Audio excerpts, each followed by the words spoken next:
Welcome to Luca is a Billionaire, where the only thing I invest in is your answers. You have a sequence set. Start by importing your footage and confirming frame rate to avoid timing drift. Once done, open the captions workspace or essential graphics so the tools are visible.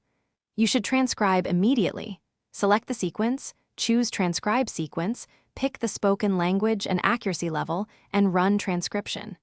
This creates a transcript panel you can edit. Make sure captions, length, and speaker segments are visible before converting transcript to captions so timing stays consistent. After transcription, convert the transcript to captions. Choose Open Captions for flexible styling or SRT export if you need a file. Then edit on the timeline, trim, split, and move caption blocks and nudge timings to sync with speech.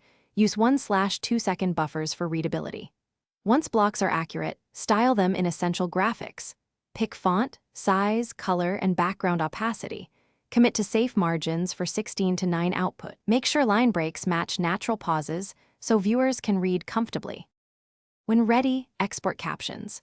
Choose Burn Captions into video for universal playback or Sidecar SRT/TTML for platform uploads. Set this in Export Settings or Media Encoder. Before long renders, export a short segment to verify timing and special characters display correctly. If captions shift after export, relink any replaced media, check sequence frame rate, or use render and replace on problematic clips to lock timing. If you see missing characters, confirm encoding UTF-8 and re-export the caption file. Thanks for watching and please subscribe. It's the best investment you'll ever make.